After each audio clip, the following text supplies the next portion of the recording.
Good evening, everyone. My name is Inara, and I'm standing here in front of you with the privilege of presenting one of the most burning topics of the 21st century, sustainability.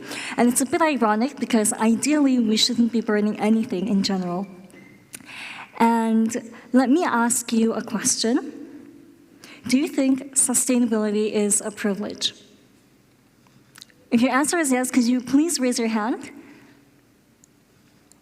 Really? Wow. Okay. Yes? You? Okay. And if your answer is no, I would love to hear reasoning after the event.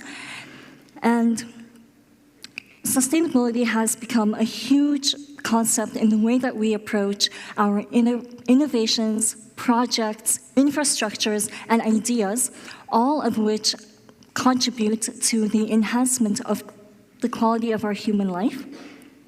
And the reason why I'm here today is because I am an individual who is just as passionate and curious as you all are, and I would love to share my multicultural experiences and insights regarding sustainability and how being exposed to the project or the concept from a very young age has shaped my worldview.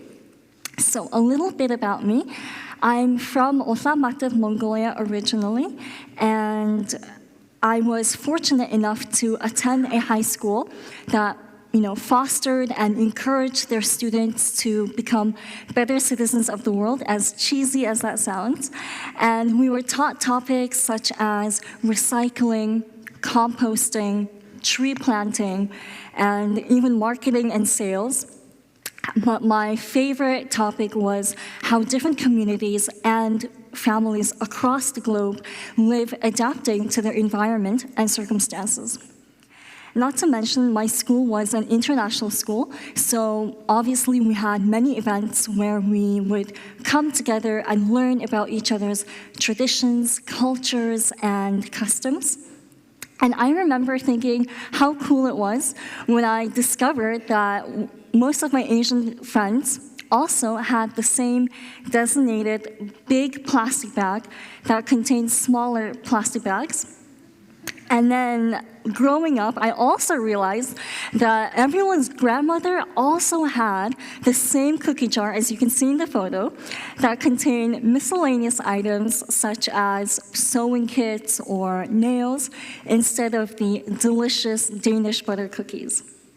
And this small, very universal commonality that I witnessed growing up made me feel super connected to people across the world that I've never even met before. And another great takeaway from my time in Mongolia was the optimization of space and objects that my entire country practices.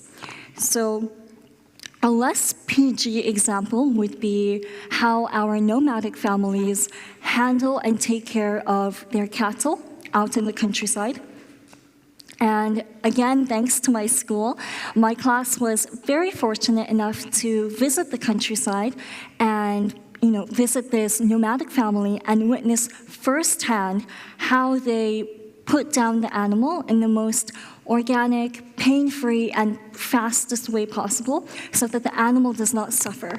And as you can see, these are some of the photos that we took during our class trip. If you don't know, this is also how we build our traditional yurts. There you can see us helping the nomadic family. The goal is, again, to put down the animal as fast and as pain-free as possible. And then later on, every part of the animal has its own purpose. So be it the skin and the fur for making clothes, blankets, or even the traditional material that we use for our gears, and the meat for food, or the bones for making jewelry, carving tools, and we also use it to make shaka, which is a traditional Mongolian game piece. I would say these habits actually started way before. When I first joined my school, I was part of a student club called Roots and Shoots, inspired by the legendary Jane Goodall. And one time we made a trip to the city landfill, and let me tell you, it was one of the most horrifying and grotesque experiences of my life. The smell and the massive volume of trash that occupied the landfill was a surreal realization for me. And I remember being absolutely horrified at how much trash my city produced. And you have to keep in mind that Mongolia is a very sparsely populated country. I think at the time we only had around 1.8 million people living in Ulaanbaatar, which is the capital city. And this made me even more scared to imagine how much worse it is for other countries with bigger populations. Moving on to a brighter cultural experience, I spent time in the US with my family, mainly in New York and Chicago.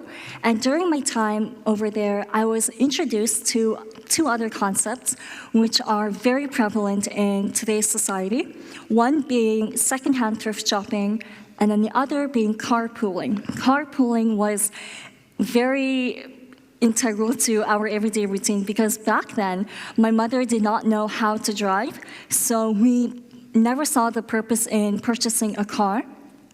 And of course, looking back, I was way too young to comprehend the benefits of carpooling because I saw it as a fun after-school activity I did with my friends and their families, not knowing that it was going to create so many memories and made me bond with them even further. And from these experiences, I realized that we as a community can integrate and implement sustainable lifestyles in a fun, casual manner.